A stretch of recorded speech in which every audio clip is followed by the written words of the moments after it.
What's going on YouTube? Welcome to my little man cave. This is my tackle shed I have in the backyard. It's where I keep all my goodies, my rods, my extra baits.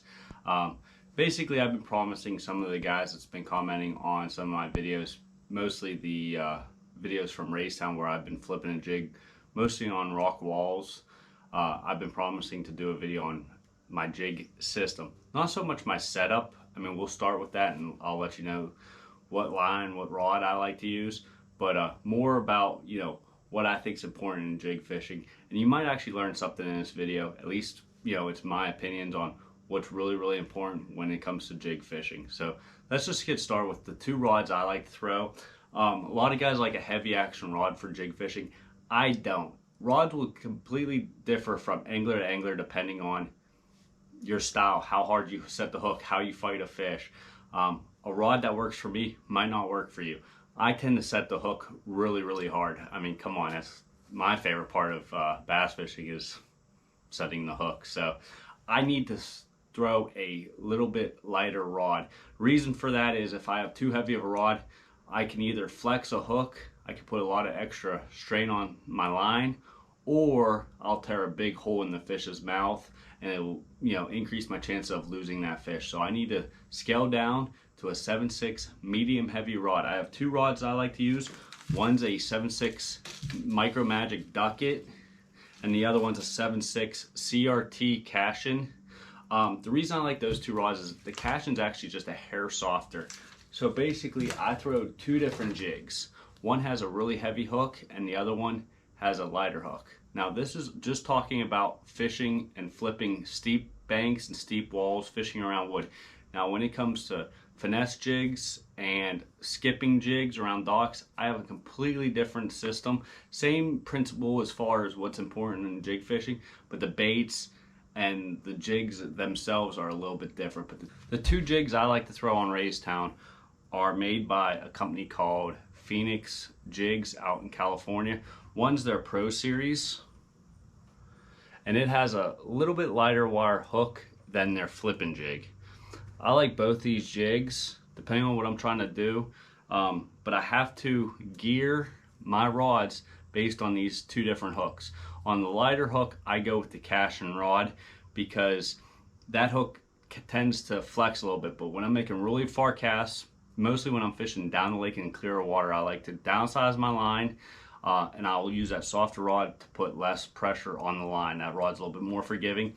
And when you're getting the jig really far away, you want to downsize your hook as far as not really the size of your hook, but the gauge of your hook, so you can get that hook penetrated easier.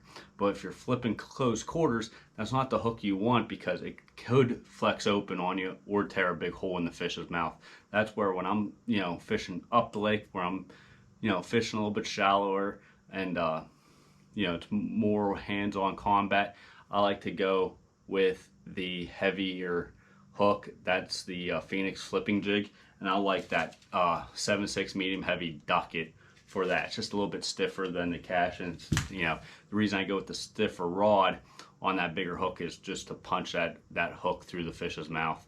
And then on the line, well, it will vary, but on the flipping jig, when I'm throwing a little bit bigger hook, I like either 17 or 20.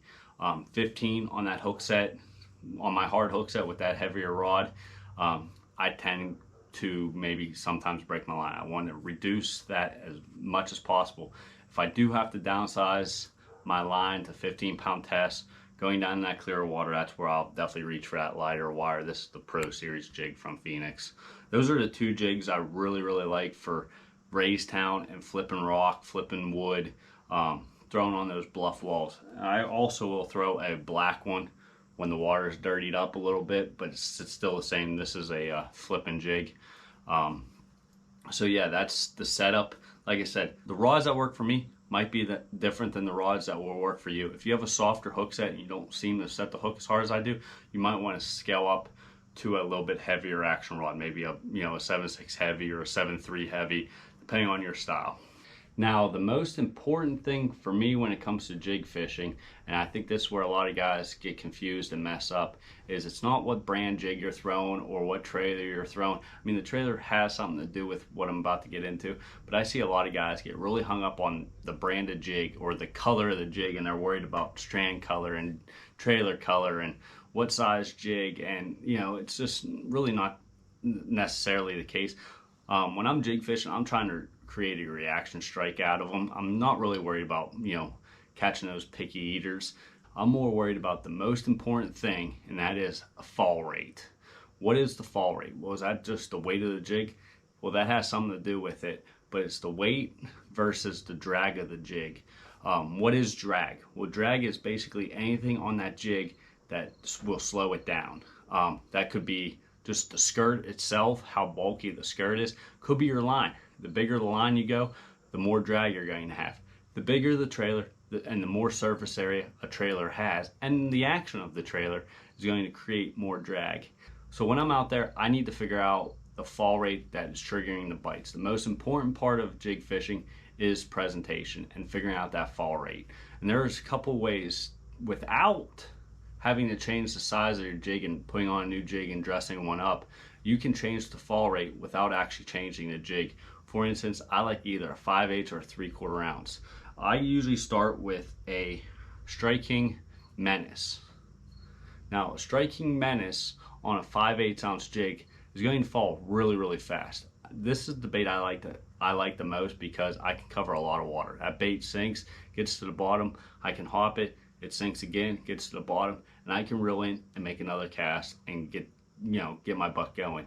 But sometimes it falls past the fish. Sometimes, if there's current, it shoots right past them. It's not a very natural presentation. So you have to change fall rate. There's a couple ways you can do it. You can cut the jig off, try a different jig, put the same trailer on. That's one option. Basically, I like to change the fall rate by changing trailers and increasing the drag. So if they don't seem to be biting the Rage Menace, a lot of times I will go up to a Rage Bug. The Bug has a little bit extra appendages, it's a little bit fatter, and has a little bit more surface area than the Menace. What this does is it slows down the fall rate. And if I need to slow it down even more, then I'll go to a Zoom Z-Crawl Junior. This one has some extra appendages, more surface area. It will fall even slower than the Structure Bug. Now, if there's a lot of current, I want my bait not really falling straight down, but I want the current sweeping it, well, then I'll go up to a Strike King Rage Crawl. These big appendages, a lot of action, creates a lot of drag, and it definitely decreases the fall rate. Those are the ones I usually go with. Now, once in a while, if I'm fishing extra deep and it really doesn't seem like the fall rate matters and they're biting a really fast fall rate, sometimes I'll go with a Zoom Speed Crawl or just a Zoom Chunk. These two baits have the fastest fall rate that I use. It will just send the jig straight down. So that's the most important factor when it comes to jig fishing, is figuring out that fall rate and how to manipulate the fall rate. Now, one other tip is, if you're catching them on one jig, say a 3/4 ounce with, say, a Structure Bug, I can achieve the exact same fall rate with a different size jig. What I mean by that is, basically, if I'm throwing a 3/4 ounce jig with a Structure Bug, I can actually go down to a 1/2 ounce jig and put a Rage Menace on there and achieve the exact same fall rate. Why would I like to do this? Well, sometimes smallmouth like a smaller bait, a smaller profile, but they still want that faster action. Or I think sometimes when they put a lighter weight in their mouth, it feels more natural to them. A 3/4 ounce is a pretty heavy bait, especially when you're mimicking crawdads. That sometimes I feel like a smallmouth might pick it up, feel that it's a little bit too heavy, and spit it out. So if I'm trying to achieve the exact same fall rate, I can downsize my weight of my jig, but change trailers to achieve that exact same fall rate. And if you're wondering what jig I usually start off with, it's usually a 3/4 ounce. The reason for it is it falls the fastest. It allows me to use these different baits and achieve different fall rates. And it's very easy to cast. 3/4 ounce with a 7/6 medium heavy rods, the ones I use. I can, it just feels more comfortable. I can skip that bait really easy. I can put it in tight spots. I can cast it really long ways if I need to. It's just the bait I'm most comfortable at. 9 times out of 10, if I'm trying to experiment with fall rate, I'm changing the trailers. It's all about fall rate, matching the weight of the jig with the right trailer to achieve the fall rate that you're looking for. Now when it comes to skipping docks, it's basically the same thing. I'm throwing either a half ounce or a 3/8 ounce skipping jig. A couple different trailers I like to throw, more of the chunk styles, some stuff that has better skipping actions to it. You know, it has different actions to create different fall rates. Same goes with my finesse jigs. I have a whole different bunch of trailers I use for those, but it's still the same principle. I use trailers that have different drags to create different fall rates to maximize what I'm trying to do. I'm not worried about the actual jig color. I'm not worried about the jig shape. I'm not worried about any of that. All I need is the right hook, the right line, the right rod, and the right fall rate to achieve what I'm trying to do. I don't think the trailers actually matter. So if you don't like these baits that I showed you today, that's okay. I think all baits catch fish. You know, the baits that are at Bass Pro Shops, they all catch fish.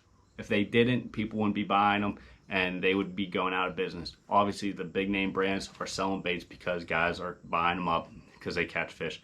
So if you like different brands and different baits, that's okay. Just experiment and figure out which baits have different drags that create different fall rates to create your own jig fishing system. Hopefully you guys learned something in this. Any questions, feel free to give me a comment, and if you like this video, give me a thumbs up. I appreciate you guys watching, and we'll see you next time. Thanks again.